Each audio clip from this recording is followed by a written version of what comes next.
What's good with y'all, man? It's your boy Tick, aka Game Fanatic, Michael Jordan of Gaming. Also the best Call of Duty player alive. Back with another Modern Warfare 3 commentary. First things first, man. Your boy Tick is back with Xbox Live, man. I found a nice little deal on Xbox Live when I was using my 48-hour. Basically, it was a nice little deal they had up there. 2 slugs for 2 months.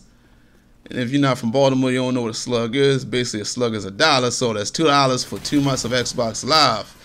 So I was like, man, only 2 slugs, man. Okay, bet. I'll go ahead and pay for that. That ain't no problem. You feel me? But little did I know there was a catch to it. You know, Microsoft, man, they shiesty with shit they do. So basically what happened is, you know when you normally use your credit card on Microsoft Windows or whatever, Windows Live or whatever, that you could set auto renewal to be off. So that means, you know, when your gold membership runs out, it won't automatically pay for another one. But when I did that deal, it turns it automatically on and you can't change it.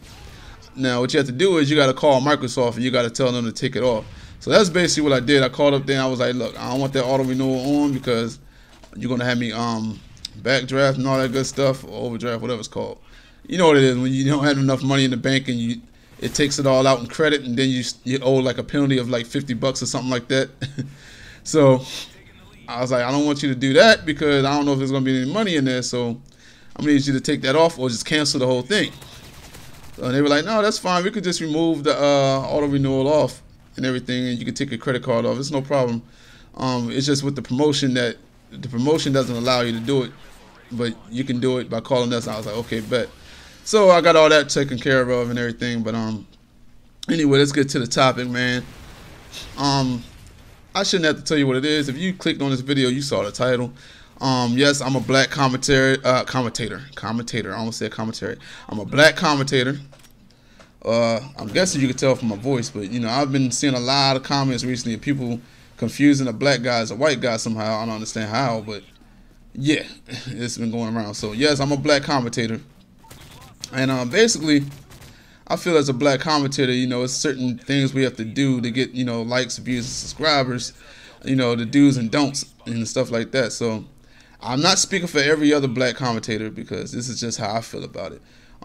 Everyone else, you know, if you're a black commentator and you feel differently, you know, you can just leave a comment, or if you agree, leave a comment, let me know how you guys feel about it, or make a video responding. I don't care. But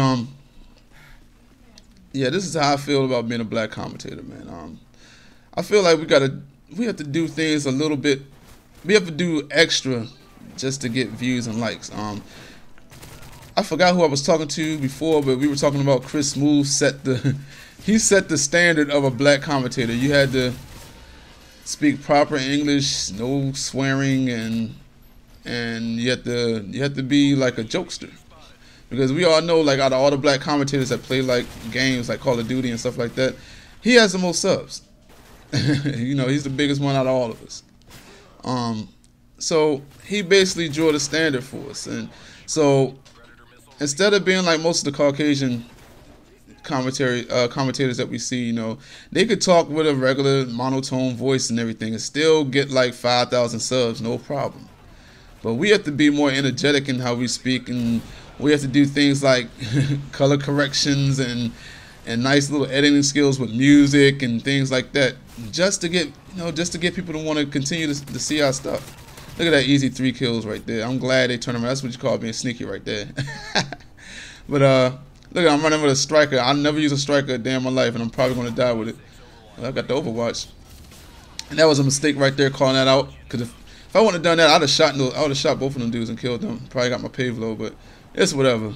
But yeah, anyway, like we have to do a lot just to get people to like our content. Second thing we got to do is proper, like, just speaking in general. Like we can't sound ignorant when we're speaking or doing our commentaries. Like, proper English isn't a must, but it kind of helps.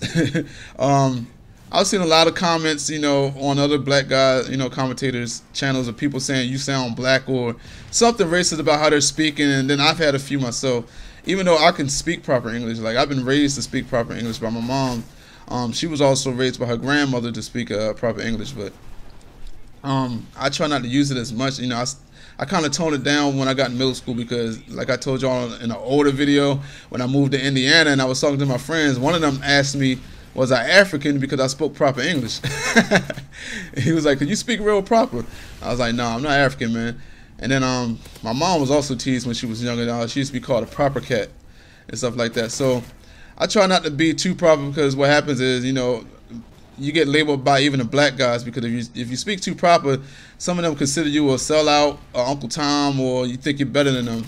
So, you know, it's times where you got to turn the proper English on and turn it off. You feel me? Look at these idiots camping in here. I love when I come up behind some campers and take them out, though.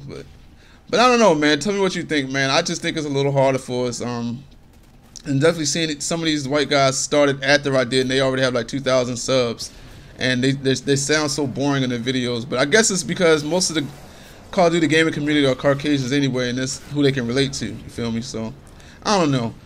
But this is your boy Tick, a.k.a. Game Fanatic, the Michael Jordan of Gaming. And I'm about to be gone. Bye!